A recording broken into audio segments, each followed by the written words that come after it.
এরা হবে সব সৎ।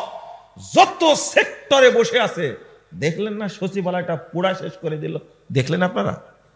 দেশের সম্পদ পুরা শেষ করে দিল। কত পরিকল্পনা! এরা সবাই জেনারেল শিক্ষিত শয়তানেরা। এই দেশটাকে ইন্ডিয়ার একটা অঙ্গরাজ্য করার জন্য চেষ্টা চালাচ্ছে, কূটনীতি করছে ভিতরে বসে বসে। এরা সব শয়তানের চেলা, এগুলো সব শয়তান। এগুলো পারবা না কোনোদিন, মনে রেখো। তুমি কিয়ামত পর্যন্ত চেষ্টা করো, পারবা না ইনশাআল্লাহ। কারণ এই দেশের প্রত্যেকটা ইঞ্চিতে ইঞ্চিতে আলেম ওলামার রক্ত লেগে আছে। এই রক্ত পাড়িয়ে অপবিত্র মোদি কষায় এই দেশকে দখল করতে পারবে না ইনশাআল্লাহ, কখনোই পারবে না। ওই স্বপ্ন তোমার স্বপ্নই থাকবে। এত বড় শয়তান না হলে দেশের বিরুদ্ধে চক্রান্ত করে, যে দেশে জন্ম নিয়ে দিচ্ছে, যে নিচে থাকছে। আর নাস্তিক যেখানেই পাবেন, আমি প্রশাসনের লোককে বলি, র্যাবের লোককে বলি, সেনাবাহিনীকে বলি, যে যেখানে নাস্তিক দেখবেন সেখানে প্রতিরোধ করবেন। এদের বাংলাদেশের জায়গা দেওয়া যাবে না। বিগত 16-17 বছরে শুধু নাস্তিকই পয়দা করেছে বাংলাদেশে, শুধু নাস্তিক পয়দা করেছে। যারা বাংলাদেশের শত্রু, ইসলামের শত্রু, এদেশের মানুষের শত্রু, এরা স্বাধীনতার শত্রু। এদের ক্ষমা করা যাবে না। আপনার সন্তানকে তৈরি করেন, আগে তাওহীদ শিক্ষা দেন। বেটা শোন, আগে আলেম হ, এরপরে তোকে বিসিএস ক্যাডার করব। এমন জায়গায় বসবি নাস্তিকের পিন্ডি গরম করে দিবে একবারে। বুঝেন না আমার কথা? কেন ডাক্তার হবে না? অবশ্যই ডাক্তার হবে, হবে না মানে? আরে আল্লামা আব্দুল্লাহ আল কাফি আল কুরাইশি, আপনাকে এই ফতোয়া কে শিখাইছে? ইংরেজি শিখা যাবে না? তিনি যেমন ইংরেজি জানতেন, সারা বাংলাদেশকে শাসন করেছেন। মাওলানা আকরাম খাঁ সারা বাংলাদেশকে শাসন করেছেন। পূর্ব পাকিস্তান, পশ্চিম পাকিস্তান, উভয় পাকিস্তানে শিক্ষা কমিশন গঠন হচ্ছে, তখন হলো মাওলানা আকরাম খাঁকে শিক্ষা কমিশন চেয়ারম্যান করা হয়েছে। নাম হলো মাওলানা। বাংলাদেশ স্বাধীন করেছে মাওলানা ভাষা নেই। খামাখা এই মাত্র 60-70 বছরে কিছু নাস্তিক তৈরি হওয়ার কারণে ইসলামী শিক্ষার 12টা বাজিয়ে দিয়েছে তারা। কেন আপনি শিক্ষা দিবেন না? আগে আলেম তৈরি করেন, তারপরে আপনি বানান, বড় একজন ইঞ্জিনিয়ার বানান, ডাক্তার বানান, সচিব হবে। আজকে 700-800 সচিবের মধ্যে 100 সচিব যদি বেসিক ইসলাম থাকতো, তাহলে এই দেশটা এইভাবে চক্রান্ত করে, ষড়যন্ত্র করে দেশটাকে ধ্বংসের দ্বার প্রান্তে নিয়ে যেতে পারতো না, কখনোই পারতো না। এটা আমাদের কারণে পেরেছে। এক শ্রেণীর কুলাঙ্গার ফতোয়া দিয়েছে, ছি, মুসলমানদের ইংরেজি শিক্ষা দেওয়া যাবে না, রাজনীতি করতে দেওয়া যাবে না। এই 60-70 বছর সর্বনাশটা আসছে, এখন আর হবে না। আমি আপনাকে যেটা বলছি, অবশ্যই বেসিক জ্ঞান আগে কোরআন সুন্নাহ দিবেন, বলেন ইনশাআল্লাহ। এখন মাদ্রাসায় পড়ার পরে ডাক্তার হওয়া যায়, ইঞ্জিনিয়ার হওয়া যায়, সচিব হওয়া যায়, জাজ হওয়া যায়, ব্যারিস্টার হওয়া যায়, ম্যাজিস্ট্রেট হওয়া যায়। আপনি কেন স্কুলে পড়াবেন সন্তানকে? আপনার প্রতি আমার রাগ এই জায়গায়। কেন পড়াবেন? এরা হবে অভিশপ্ত। আল্লাহ যেন আমাকে মাফ করে। কথাগুলো বলার জন্য আপনারা কষ্ট পেয়েন না। বলেন তো, ঈমান মানে কি? বলেন, জোরে বলেন, ঈমান মানে কি? গুলি করবেন কালকে। কি শিক্ষা দিলাম এখন পর্যন্ত? আপনারা নাকি বক্তব্য শুনেন, আপনারা আমার শুনেন। ঈমান মানে বিশ্বাস। কে শিখাইছে?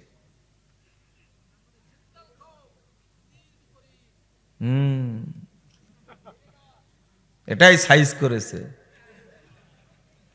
মানহাজগত জ্ঞান না থাকার সমস্যাটা হয়েছে। আমরাও মানহাজ বুঝতাম না, বুঝছেন? মালুমুন আন্নাল ঈমান হুয়াল ইকরার। আচ্ছা, কুফর মানে কি? কুফর মানে কি? অস্বীকার করা। তো কুফরের বিপরীতটা কি? ঈমান না? ঈমানের বিপরীত কি? কুফর। কুফর মানে কি? অস্বীকার করা। তাহলে ঈমান মানে কি হবে? এই তো বেরিয়ে গেছে। ঈমান মানে কি? স্বীকার করা। আর জীবনে বলবেন বিশ্বাস? বলেন না, ইনশাল্লাহ বলবো না আর কোনোদিন। কি বলবেন? ঈমান মানে কি? স্বীকার করা। আবার বলেন, সবাই বলেন, ঈমান মানে কি? স্বীকার করা। ঈমান মানে কি? স্বীকার করা। হাই হাই, আল ইতিরাফ, স্বীকৃতি প্রদান করা। বিশ্বাস যারা বলে, এদের আকীদা ভালো না, আশারি আর মাতৃদের নিকট ঈমান শুধু বিশ্বাস করলে হয়ে যায়, আমল করাও লাগে না, স্বীকারোক্তি দেওয়াও লাগে না। এর নাম কি ঈমান হতে পারে? না। ঈমান মানে আত-তাসদীক বিল জিনান, অন্তর বিশ্বাস, ওয়াল ইকরার বিল লিসান, মৌখিক স্বীকৃতি, ওয়াল আমালু বিল আরকান, কর্মে বাস্তবায়ন, ইয়াজিদু বিত-তাআহ ওয়া ইয়ানকুসু বিল মাসিয়া, সৎ কাজে বেড়ে যায়, অসৎ কাজে কমে যায়। এর নাম কি? ঈমান। আর বাংলাদেশের মানুষ বিশ্বাস করে ঈমান মানে বিশ্বাস, ওরা নাম দিয়েছে, বিশ্বাস করলে ঈমান হয়ে যায়, কাজ করাও লাগে না, স্বীকৃতি দেওয়াও লাগে না। নাউজুবিল্লাহ। আর জীবনে কোনোদিন বলবেন না ঈমান মানে বিশ্বাস, কোনো দিন বলবেন না। ঈমান মানে স্বীকৃতি দেওয়া, স্বীকার করা। ঈমান মানে কি? স্বীকার করা। ছোট্ট একটা প্রশ্ন করব, উত্তর দিলে পারলেন ভালো, না দিলে নাই। বলেন তো, ঈমান আমল না আকীদা? জোরে বলেন, ভয় পাবেন না। ঈমানটা আকীদার অংশ না আমলের অংশ? আবার কুলি করবেন। সহিহ বুখারী পড়ার পরেও হুজুর বলছে ঈমান তো আকীদার অংশ। আমি কি পড়লেন বুখারী, কি পড়লেন? ইমাম বুখারী রাহিমাহুল্লাহ বাব বেঁধেছেন, বাবু মান ক্বালা ইন্নাল ঈমানা হুয়াল আমল। ঈমানটা আমলের অংশ। কিসের? যার মনে রাখার রাখবেন, যার ভুলে যার ভুলে যাবেন। কিন্তু কথাটা শুনলেন তো, একজনও মনে রাখতে পারবেন না আপনারা? পারবেন না মনে হয়, তাই না? কিছু বলবো, শুনবেন আপনারা ঈমানের উপরে? শুরু করেছি তো, বিরক্ত হয়ে যাবেন আপনারা মনে হয়, তাই না? লা হাওলা ওয়ালা কুওয়াতা ইল্লা বিল্লাহ, আস্তাগফিরুল্লাহ। রাত গভীর হয়ে গেছে আর আলোচনা ধরেছে, তবে সহজ করে বলবেন ইনশাআল্লাহ। আপনারা তো গভীর রাতে আলোচনা শুনেন, আজকে একটু শুনেন, সময় দেন আমাকে। দিবেন সময়? তাহলে বুঝেছি, একটু ঝালাই করতে হবে। কালকে বলবেন, বলেন তো গায়রিল মাগদুবি আলাইহিম ওয়ালাদ-দাল্লিন। কেন আল্লাহুম্মা আমিন বলেন? বলেন বলেন একটু। কাল থেকে বলবেন তাহলে, তাই না? এত বড় দোয়া পড়ার পরে কি বলেন? আমিন। এখন পড়ার সময় আল্লাহুম্মা মানলেন কেন? কেন? বক্তা বলছে আল্লাহুম্মা আমিন, শুরু হয়ে গেছে। আচ্ছা, কি বললো গো যে আল্লাহুম্মা আমিন বললো? বুঝেন না মনে হয় কথাটা? বুঝেছেন? কি বুঝলেন বলেন তো? সালাম ফিরারাই বলছে, বক্তা মঞ্চে ওয়াজ করতে বলছে আল্লাহুম্মা আমিন, শুরু করে দিছে। কিন্তু আল্লাহুম্মা আমিন মানে কি? আল্লাহ তুমি কবুল করো। তো কিছু তো বলেইনি, কি কবুল করবে? সি সি সি সি। অথচ সালাতের মধ্যে যখন ইমাম বলল গায়রিল মাগদুবি আলাইহিম ওয়ালাদ-দাল্লিন, আমিন, সবাই চুপচাপ বসেছিল, কেউ আমিন বলেনি। তো সালামের পরই শুরু করেছে কি? ইমাম বলেছে একবার আল্লাহুম্মা আমিন, আর মুক্তাদিরা সবাই কি খুব জোরে জোরে বলতেছে। ইমাম যে কি বলছে তা শোনা যায় না। ইমাম বলছে আল্লাহ 4 মাসের বেতন বাকি, এরা বেতন ঠিক মতো দেয় না, এদের পরিবারে তুমি বরকত দিও না। আর আপনি কি বলছেন? আমিন। দারুণ দোয়া। এখন এক ইমাম আমাকে বলছে, বিভিন্ন জায়গায় দেখা হয় এদের সাথে, আচ্ছা আপনি কিভাবে জানলেন যে ইমাম হাত তুলে বলে যে 4 মাসের বেতন বাকি আছে? আমি বললাম যে কেন? ওই যে আপনি যে বক্তব্যে বলেছেন, আপনি জানলেন কি করে? এই দোয়া করি। আসলে করেন? করি মানে কি? বেতন দেয় না তো কি করবো? ইমাম সাহেব নিজে বলছে এটা। নাউযুবিল্লাহ, আস্তাগফিরুল্লাহ। আমি এমনি বলি যে বেতন বাকি 4 মাসের বেতন বাকি, বাচ্চা কাচ্চা খুব কষ্টে আছে, মুসল্লিরা বেতন দেয় না, এই ওয়াজ করতেছে। আর আপনারা কি বলছেন? আল্লাহুম্মা আমিন, আল্লাহুম্মা আমিন। কোথায় আমিন বলতে হয় সেটাও জানে না। মুসিবতের শেষ নাই। একজন সালাম দিয়ে বিদায় নিচ্ছে যে আসসালামু আলাইকুম ওয়া রাহমাতুল্লাহি তাআলা ওয়া বারাকাতুহু। কি বললেন? কি বললেন? যে তাআলা ওয়া বারাকাতুহু। তাআলা বললেন কেন? বুঝছি একটু স্মার্ট লাগে।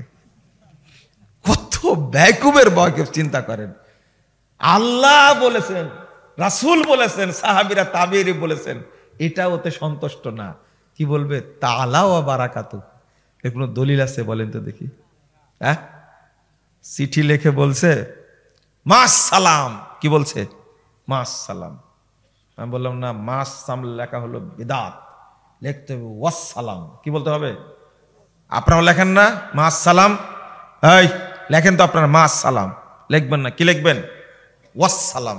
এটা হলো সুন্নাহ, ওয়াসসালাম। তো ইমাম সাহেব বলছে যে সবই যে ভুল করি, আমাদের ভুল সব করেন, খুঁজেন আপনি ভুল করেন কেন? একটু আমি বললে সবাই আমাকে দোষারোপ করে। ওই যে যেমন আজকে বললাম, দেখেন কালকে ইউটিউবের একবারে ভাইরাল করে দেবে একবারে। তার ইমান মানে কি হলো? স্বীকার করা। ইমান আমল না আকীদা? আমল। মাশাআল্লাহ, আলহামদুলিল্লাহ। ইমান আছে, ইমান আছে বলে ইনশাআল্লাহ। ইমান আছে। হজ করেছেন? ইনশাআল্লাহ করেছি। ইনশাআল্লাহ কখন বসাতে হয় এটাও জানেন না আপনারা। সি সি সি সি, চিন্তা করছেন আপনি? ইমান আছে বলেন তো? ওযু আছে? আচ্ছা, কার কার ওযু আছে হাত তোলেন তো দেখি। 1 সেকেন্ড দেরি হয়নি। আমি বললাম যে ইমান আছে, তো অনেক পরে বলছে ইনশাআল্লাহ। আছে বলছে, এটা বলছে না, বলছে ইনশাআল্লাহ। ওযু আছে, তোর হাত তুলেছে। আচ্ছা, আপনাদের কাছে ওযু বেশি জরুরি না ইমান বেশি জরুরি? আমার পক্ষে একজনও নাই। ইমান বেশি জরুরি না ওযু বেশি জরুরি? ওযু। এই তো আমার পক্ষে আছে একজন। টাঙ্গাইলে এক ভাই তো লেগে গেলেন আমার সাথে কঠিন ভাবে, বলছে না ওযুই জরুরি। ওযু জরুরি কি করে? ওযু না নামাজ হয় না, ওরা দলিল। আমি বললাম আচ্ছা শুনেন, কোন লোক মারা গেছে, ওযু নাই, তাহলে লোকটা জান্নাতে নামে যাবে না? তখন বলছে যে ওযু নাই যেহেতু জান্নাতে যাবে না। ইমান মানে লোকটা মরে গেছে, ঘুমায় ছিল, কিন্তু কি নাই? ইমান নাই। মরে গেছে, কি নাই? ইমান নাই। বলেন তো লোকটা জান্নাতে যাবে কিনা? যাবে। কিন্তু অপবিত্র অবস্থায় মারা গেছে, ইমান ছিল, জান্নাতে যাবে না? যাবে। তাহলে ওযু জরুরি না ইমান জরুরি? হ্যাঁ, ইমান জরুরি। তাহলে ইমান নাই বোঝা গেল, তাই না? যদি ইমানই জরুরি হতো তাহলে আপনাকে হাত তুলতেন যে ইমান আছে, কিন্তু আপনি নিজেই সন্দেহান ইমান আছে কিনা, তাই না? আচ্ছা এবার বলেন প্রশ্নের উত্তর দেন আপনারা। লা ইলাহা ইল্লা আনতা সুবহানাকা ইন্নী কুনতু মিনাজ জালিমিন। আপনার বাপ মারা গেছে, গোসল দেওয়ার সময় দেখছেন বাপের এই জায়গায় তাবিজ বাঁধা। কি বাঁধা? বলেন তো আপনার বাপের ইমান কি হয়েছে? ইমান ঘুমায় গেছে, ভেঙ্গে গেছে। ইমান কি হয়েছে? ভেঙ্গে গেছে। মাশাআল্লাহ। উত্তরটা কি ঠিক হলো? ওর মধ্যে কি ইমান ছিল কোনোদিন? তো ভাঙলো কি করে? আচ্ছা, যে ব্যক্তি কোনোদিন ওযু করেনি তার ওযু ভাঙ্গেছে?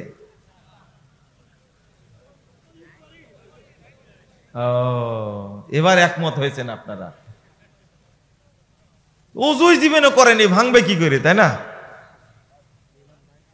বৌমাকে জিজ্ঞেস করছে শাশুড়ির, মা তোমার যে ওযু নষ্ট হয়ে গেছে খেয়াল করোনি? বলছে যে তাহাজ্জুদের নামাজে আমার ওযু লাগে। তাহাজ্জুদের নামাজে কি লাগে না?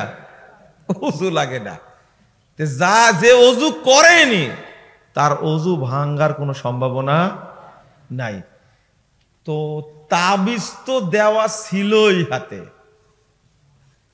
যার মধ্যে শিরিক আছে। শুনেন একটু বলি আপনাকে, আপনি আশ্চর্য হবেন।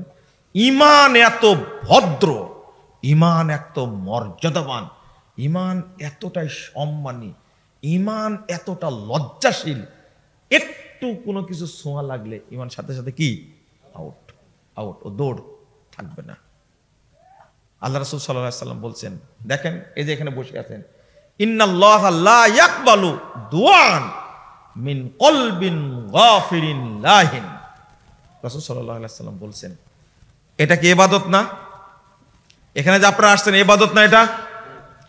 যদি মনোযোগ না থাকলে তাহলে আপনার ইবাদত কবুল হবে না। ঈমান নেই, মনোযোগ নাই মানে কি? ঈমান নাই, কবুল হবে না। দোয়া করছেন আল্লাহর কাছে, মনোযোগ নাই, কবুল হবে না। লা হাওলা ওয়ালা কুওয়াতা ইল্লা বিল্লাহ। ছোট্ট একটা জিনিস, মনোযোগ নাই, দোয়া কবুল হবে না, ইবাদত কবুল হবে না। আর একটা জিনিস শুনেন, শিরিক তো সবচেয়ে বড় জিনিস। আপনি চুরি করেছেন, কি করেছেন? একটা মোবাইল চুরি করেছেন, ঈমান আছে আপনার মধ্যে? আরো ছোট করে বলি, আপনার ভিতরে হিংসা আছে, কি আছে?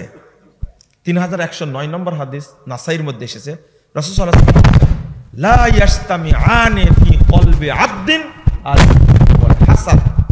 দুইটা জিনিস এক অন্তরে এক জায়গায় হয় না। ঈমান হিংসা এক জায়গায় হয় না। যার মধ্যে হিংসা আছে,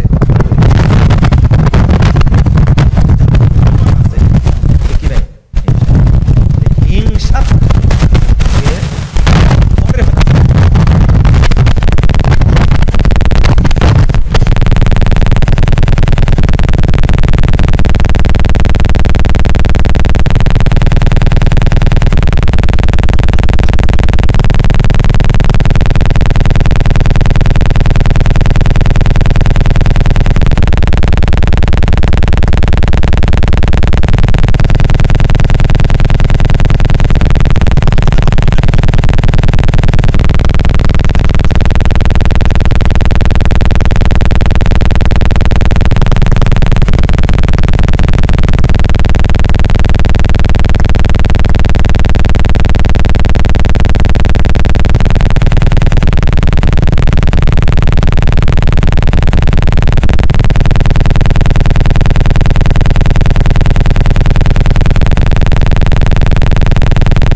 মুখ থেকে অশ্রাব্য, এই ব্যক্তির মধ্যে ঈমান নাই।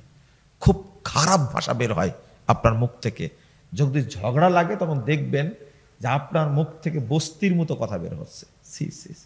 আপনার ওয়াইফকে যখন এখন ফোন দিয়ে বলি যে আপনার হাজব্যান্ড, আপনার স্বামী আপনার সাথে কেমন ব্যবহার করে, বলবে যে পৃথিবীতে এরকম খারাপ মানুষ নাই।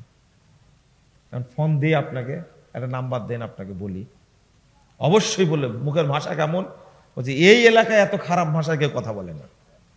তাহলে বোঝা যাচ্ছে মুখ দিয়ে খারাপ ভাষা বের হলেই বুঝবেন এই লোকটার মধ্যে কি নাই। বুঝেন না মনে হয় কথাটা, তাই না? বুঝেন না আমার কথাটা? এইগুলো কথা শুনতেই চাই না। মুখ দিয়ে খারাপ ভাষা বের হচ্ছে। একজন ড্রাইভার বলছে আমাকে যে আমার স্যারের সবচেয়ে নর্মাল ভাষা হলো শুয়োরের বাচ্চা। বুঝেন না কথা? এই যে আমি এইভাবে বললাম, আমারই মনে হচ্ছে আমার ঈমান নাই।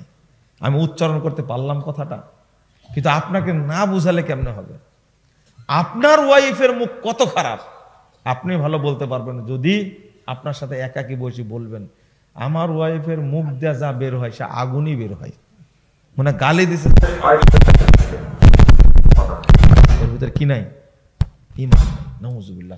এটা কিন্তু আপনাকে বাংলাদেশ সংসদে পাস করার দরকার নাই, সার্টিফিকেট দরকার নাই। আপনি নিজে বুঝলেই হবে আমি মুনাফিক। বুঝেননি? আপনি নিজেই বুঝবেন যে আমি মুনাফিক, কারণ আমার মুখ দিয়ে খারাপ ভাষা বের হয়।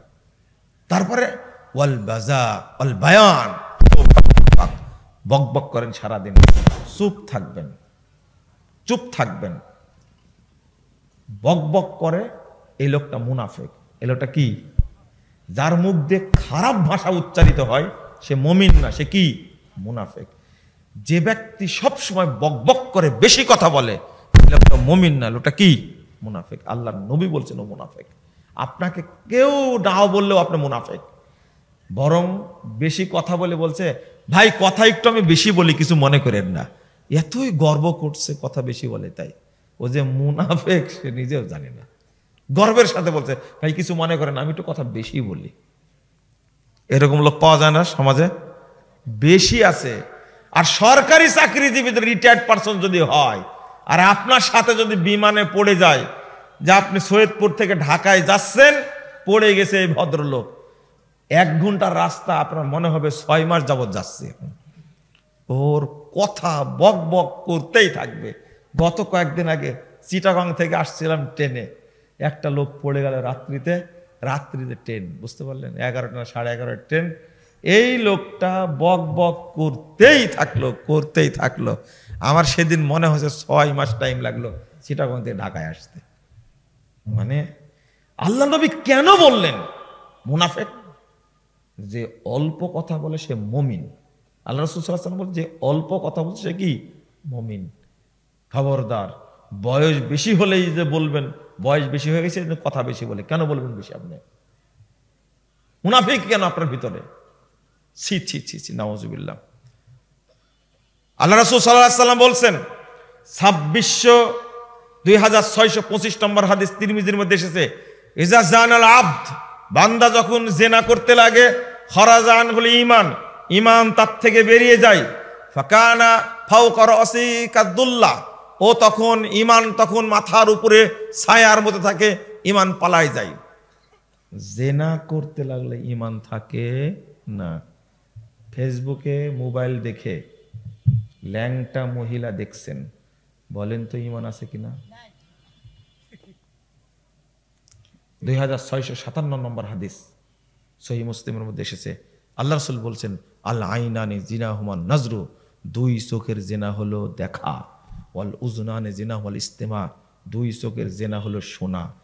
আপনি মোবাইলে ইয়ারফোন লাগায়ে কানে লাগায়ে লালনের গান শুনছেন, রবি ঠাকুরের গান শুনছেন, হিন্দি গান শুনছেন, আপনি একটা বেঈমান, আপনার লজ্জাও নাই, শরমও নাই, বেহায়া আপনি। একজন ইবাদত গুজার মানুষ, মুসলিম পরহেজগার মানুষ কখনো ফেসবুক চালাতে পারে না। এখানে যারা আছে সবার ফেসবুক আইডি আছে, সবার আছে? নাই? আলহামদুলিল্লাহ। খবরদার ফেসবুক আইডি খুলবেন না, বেঁচে থাকবেন তার থেকে। আপনার তো দরকারই নাই তাতে। মাশাআল্লাহ। হ্যাঁ, সবাই টাচ মোবাইল ব্যবহার করবেন না, বাটন, তাই না? যদি এটা ব্যবহার করতে পারেন তাহলে আপনি নিরাপদ থাকবেন। এত জঘন্য জিনিস, খারাপ জিনিস ফেসবুক, আপনি খুললেই উলঙ্গ মহিলা চলে আসবে। খোলা মাত্রই দেখবেন ল্যাংটা মহিলা। আল্লাহ রাসূল বলছেন চোখ দিয়েও জিনা করে, ছি ছি ছি ছি, কান দিয়েও জিনা করে, ছি ছি ছি ছি। 14 ফেব্রুয়ারিতে যা করবেন সামনে আসতেছে, 31st নাইট সামনে আসছে, 16 ডিসেম্বর গেছে। বাংলাদেশে এমন অবস্থা সৃষ্টি করেছে, নাউজুবিল্লাহ, আস্তাগফিরুল্লাহ, গান বাজনাতে ভর্তি। আপনি এই যে পার্টি করার জন্য বেহায়া মহিলাকে ভাড়া করে নিয়ে আসলেন, সবাই মঞ্চে সামনে গান গাচ্ছে, ল্যাংটা হয়ে উলঙ্গ হয়ে গেল, সব বেঈমান। কি হাদিস দিয়ে বলছে, অলুজুনানে জেনা হুমাল ইস্তেমা, 2 চোখের জেনা হলো, 2 কানের জেনা হলো কান দিয়ে শোনা, ওয়াল লিসান জেনাহুল কালাম, মুখের জেনা হলো কথা বলা, ওয়াল ইয়াদ জিনাহাল বাতশ, হাতের জেনা হলো হাত দিয়ে ধরা, ওয়ার রিজল জিনাহাল খতা, পায়ের জেনা হলো পা দিয়ে হেঁটে যাওয়া। একটা মহিলার আপনি হাত ধরছেন, আপনি বোঝেন তো, বলেন তো আপনি মুমিন না মুনাফিক? মুনাফিক আপনি। আমি আরেকটা হাদিস অনুবাদ করি, আপনাকে বুঝাই আপনি কি পরিমাণ মুনাফিক, কত টাটকা মুনাফিক আপনি। আপনার কাছে প্রমাণ হবে, আমি আপনাকে বলে দিচ্ছি। নাউজুবিল্লাহ, আস্তাগফিরুল্লাহ, আস্তাগফিরুল্লাহ, আস্তাগফিরুল্লাহ। একটা যুবক ছেলে ছাত্র, আজিজুল হক কলেজের ছাত্র, ওই ছাত্রীর সাথে, ওর সহপাঠীর সাথে কি করে? কথা বলে মোবাইলে। বলেন তো মুমিন না মুনাফিক? সে মুনাফিক। সে আমানতের খেয়ানত করছে, সে আমানতের খেয়ানত করছে। নাউজুবিল্লাহ, আস্তাগফিরুল্লাহ। ওই ছেলেকে ওই মেয়েকেই বিয়ে করতে হবে, এই মেয়ে ওই ছেলেকেই বিয়ে করবে। শোনেন, একটা ছেলে প্রশ্ন করছে আমাকে যে একটা মেয়ে তো অনেক ছেলের সাথে কথা বলে, তো কাকে বিয়ে করবে ও? বুঝেন না মনে কথাটা? আমি বলেছি যার সাথে যে প্রেম করছে এটা তো হারাম কাজ, তাই না? এখন বিয়ে করতে হলে এই ছেলে অন্য কোনো মেয়েকে বিয়ে করতে পারবে না, এই মেয়ে অন্য কোনো ছেলেকে বিয়ে করতে পারবে না। এদের সাথে হারাম সম্পর্ক, হারাম সম্পর্ক। তো ছেলেটা প্রশ্ন করছে যে একটা মেয়ে তো অনেক ছেলের সাথে প্রেম করে। আমি বুঝতে পেরে বলছি, তো তুমি এটা বললে না কেন যে একটা ছেলে তো অনেক মেয়ের সাথে প্রেম করে? এটা বললে না যে? বলছি এইটা জিজ্ঞেস করলে তো আপনি বলবেন যে একটা ছেলে তো 4টা বিয়ে করতে পারে। ও আমার চেয়ে কত গুণ বেশি চিন্তা করেছে, খেয়াল করেছেন আপনি? মেয়ের কথা জিজ্ঞেস করছে, ছেলের কথা জিজ্ঞেস করে না। কারণ এটাও জেনে গেছে এই প্রশ্ন করলে উত্তর আসবে একটা ছেলে তো কয়েকটা বিয়ে করে, 4টা বিয়ে করতে, আর একটা তালাক দিয়ে আর একটা করতে পারবে, আর একটা মরে গেলে আর একটা করতে পারবে। এইভাবে একটা পুরুষের 10-12টাও হতে পারে, হতে পারে না? হতে পারে। একসঙ্গে 4টা রাখতে পারবে, 5টা পারবে না। বুঝেন মনে হয়, তাই না? একসঙ্গে 4টা রাখতে পারবে, কিন্তু মরে গেলে আর পারবে না এমনটা না। মরে গেলে আর একটা করতে পারবে, তালাক দিলে আর একটা করতে পারবে, আবার 2 দিন পর একটা মরে গেলে আর একটা করবে। 1 মিনিট 4টা হয়ে গেছে, 8টা হয়ে গেল না? করতে পারবে। তোর বুদ্ধি কত প্রশ্ন করেছে কার সম্পর্কে? একটা মেয়ে তো অনেকগুলো ছেলের সাথে কথা বলে। চিন্তা করেন, ওর এই বুদ্ধিটাও আছে যে এই কথাটা বললেই আমি বলে ফেলবো। এখন বলেন তো দেখি, একটা মেয়ে নাকি কয়েকটা ছেলের সাথে কথা বলে, প্রেম করে, সে কয়জনকে বিয়ে করবে? উত্তর দেন এবার। উত্তর আছে? উত্তর আছে? আগে ওকে চিন্তা করতে হলে হারাম, ও মুনাফিক, ও বেঈমান। এই চিন্তাটা সে করেনি, প্রশ্ন করে বসে আছে আগে। তওবা তওবা তওবা, নাউজুবিল্লাহ, আস্তাগফিরুল্লাহ। আল্লাহ যেন আমাদের হেফাজত করে, বলেন আমিন। রাসূল সাল্লাল্লাহু আলাইহি ওয়াসাল্লাম বলছেন, আম্মাল মুমিন ইয়ারা যুনুবাহু কাআন্নাহু ইয়ারা যুনুবাহু। আল্লাহ রাসূল সাল্লাল্লাহু আলাইহি ওয়াসাল্লাম, আম্মাল মুমিন ইয়ারা যুনুবাহু, লা হাওলা ওয়ালা কুওয়াতা ইল্লা বিল্লাহ। জি, ইন্নাল মুমিন, আম্মাল মুমিন ইয়ারা যুনুবাহু কান্নাহু কায়দুন তাহতা জাবালিন ইয়াখাফু আন ইয়াকা আলাইহি। দেখেন কত বক্তব্য বলছি, লেখছি, বলি, কালকে হাদিসটা বলেছি, এখন মাথায় নাই। আর আপনারা একদিন বক্তব্য শুনে মনে রাখবেন আপনারা? বুঝেন তাহলে? মুমিন ওই ব্যক্তি যে ব্যক্তি পাপকে মনে করে আমি পাহাড়ের নিচে বসে আছি, যে কোনো সময় পাহাড়টা আমার উপরে পড়ে যেতে পারে। এর নাম কি? মুমিন। এর নাম কি? মুমিন, যে পাপকে ভয় করে। ওয়াম্মাল ফাজির, আর মুনাফিক ওই ব্যক্তি, ইয়ারা যুনুবাহু কাযুবাবিন মাররা আলা আনফি। আর মুনাফিক ওই ব্যক্তি যে পাপকে পরোয়া করে না, পাপকে ও কিছু মনেই করে না। ধুর, উদাহরণ দিয়ে বলছেন কি, মানে নাকের কাছ দিয়ে একটা মাছি উড়ে যাচ্ছে, তখন কি বলে? ধুর। এই কথাটা যে বলে, পাপকে পরোয়া করে না, তার নাম কি? মুনাফিক। বলেন তো সে মুমিন কিনা? পাপকে পরোয়া করেন না বলতে কি বুঝালাম জানেন? কি বুঝালাম? নাউজুবিল্লাহ, আস্তাগফিরুল্লাহ, আস্তাগফিরুল্লাহ। আজ থেকে 70 বছর আগে শুনেছেন আপনি সুদ হারাম, শুনেননি? শুনেছেন ঘুষ হারাম। আপনি আজ থেকে 60 বছর আগে শুনেছেন টাকনুর নিচে প্যান্ট পরা কি হারাম। আপনি শুনেছেন দাড়ি রাখা কি সুন্নাহ, দাড়ি কাটা কি হারাম, শুনেননি? অন্তত 50 জন আলেমের বক্তব্য শুনেছেন। ইতিমধ্যে 45 জন মারা গেছে, 5 জন বেঁচে আছে। 5 জন কি বেঁচে আছে। আমি বোঝাতে চাচ্ছি আপনাকে, তাহলে যদি পাপকে ভয় করতেন তাহলে 60 বছর যাবত একটা পাপ করতেন আপনি? করতেন না। যদি পাপকে ভয় করতেন তাহলে 70 বছর যাবত একটা পাপ করতেন। মানে আপনি পাপকে পরোয়াই করেন না। বিড়ি খাচ্ছেন আপনি 60 বছর যাবত, মদ খাচ্ছেন, জেনা করছেন আপনি 60 বছর যাবত। বলেন আপনি মুমিন কিনা?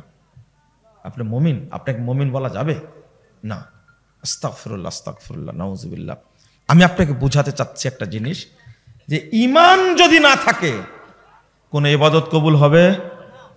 অথচ ওই লোকটি এখনো সালাত পড়ে, ওই লোকটি তাহাজ্জুদ পড়ে, ওই লোকটি সিয়াম পালন করে, কিন্তু কি নাই? কি নাই?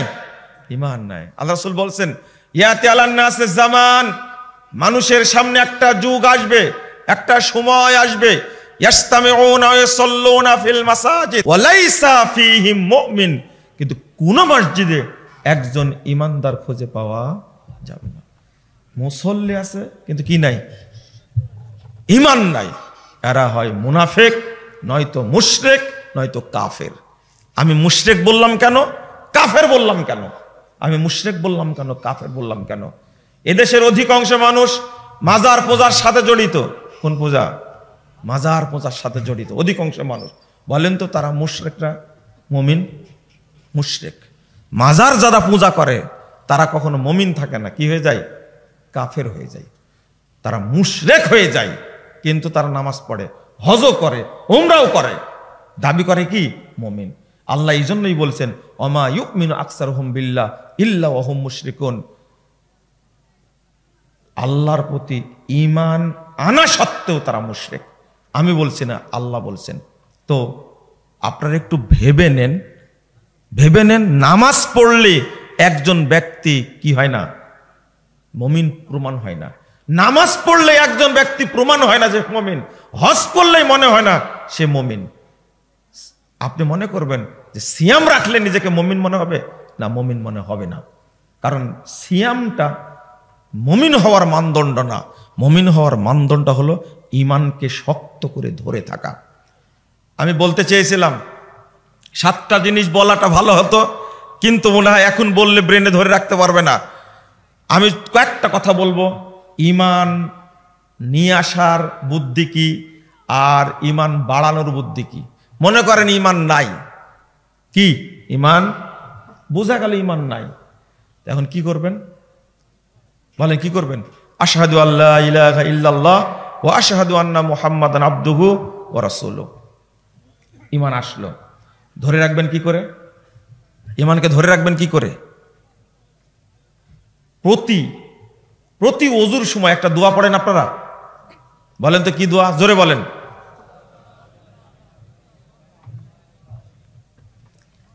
রাসূল সাল্লাল্লাহু আলাইহি ওয়াসাল্লাম বলছেন, ওযুর পরে কেউ যদি এই দোয়া পড়ে, ওযুর পরে কেউ যদি এই দোয়া পড়ে, তার জন্য জান্নাতের 8টি দরজা খুলে দেওয়া হবে। যে কোনো দরজা দেয়া জান্নাতে প্রবেশ করতে পারবে। আচ্ছা, নামাজ পড়ার পরেও তো আল্লাহ এত ফজিলত বর্ণনা করেনি। সিয়াম পালন করলে জান্নাতের 8টি দরজা খুলে দেওয়া হবে, এরকম কোনো দলিল আছে? নাই। সালাত আদায় করলে জান্নাতের 8টি দরজা খুলে দেওয়া হবে, এরকম কোনো দলিল আছে? না। কিন্তু ওযুর পরে দোয়াটা পড়লে জান্নাতের 8টি দরজা খুলে দেওয়া হবে, এই ফজিলতটা কেন? জহরে পড়েছেন সালাত, ওযু করেছিলেন জহরের আগে, ওযু করার পরে দোয়া পড়েছেন, জহর থেকে আসর হতে হতে আপনি কি হয়ে গেছেন? কি হয়ে গেছেন? ঈমান হারায় গেছে আপনার। আবার আসরের টাইম ওযু করলেন, করার পরে আবার ওযুর দোয়াটা পড়লেন, আবার ঈমানটা ফিরে আসলো। আপনি আসর থেকে মাগরিব পর্যন্ত এর মাঝে ঈমান হারায় ফেলেছেন।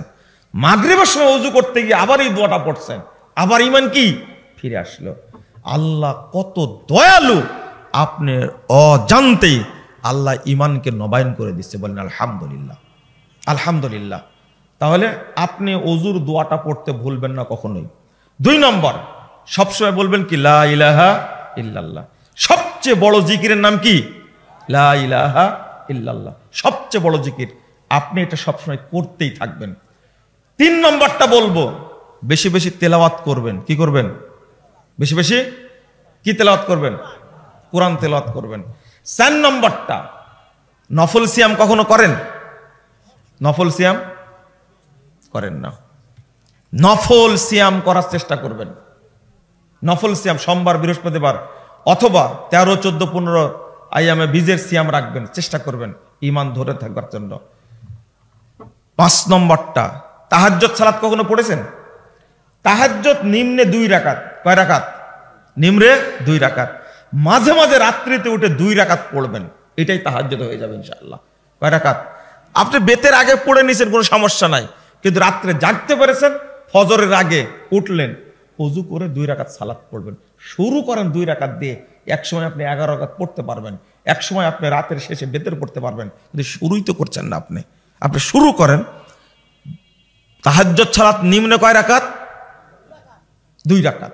আপনি 2 রাকাত পড়েন, আমি বলছি ঈমান আপনার সাথে থাকবে ইনশাআল্লাহ। আর 6 নম্বরটা আপনাকে যেটা বোঝাতে চাচ্ছে, 6 নম্বরটা আপনি চেষ্টা করবেন আপনি ফকির মিসকিনকে খাওয়ানোর চেষ্টা করবেন, তাহলে ঈমান আপনার ভিতরে থাকবে। মুশকিল হলো অধিকাংশ মানুষের মধ্যে কি নাই? ঈমানই নাই। অনেক আলোচনার প্রসঙ্গ ছিল, এত রাত হয়ে গভীর হয়ে গেলে আলোচনা করে সুখ পাওয়া যায় না। আর এমন একটা বিষয় আলোচনা করতে চেয়েছি আজকে, যে আলোচনার বিষয়টা বুঝার ব্যাপার। কিসের ব্যাপার? শেষে একটা কথা বলি, শেষ করে দিই। ঈমানের নবায়ন বুঝেন আপনারা? নবায়ন বুঝেন? ঈমানকে হেফাজত করা বুঝেন? বুঝেন না। শুধু শিরোনামগুলো মনে রাখেন। ঈমানের নবায়ন করা লাগে। কি করা লাগে? নবায়ন করা লাগে। অর্থাৎ লা ইলাহা ইল্লাল্লাহ বললেন, নবায়ন হয়ে গেল। ঈমানটা নবায়ন করা এত জরুরি, সাহাবীরা বলতেন ইজলিস বিনা নুমিনু সাআ, আসো আমার একটু ঈমান আনে, ঈমানটাকে নবায়ন করে দিই। আপনি এটা বলবেন, আপনি ঈমানটা নবায়ন করবেন। ঈমানটা নষ্ট হয়ে যায় মানুষের, মাঝে মাঝে নবায়ন করলে ঈমানটা আবার ঠিক আসবে ইনশাআল্লাহ। জাযাকুমুল্লাহ খাইরান, বারাকাল্লাহু ফিকুম। আমি আপনাদের কষ্ট দিতে চাই না।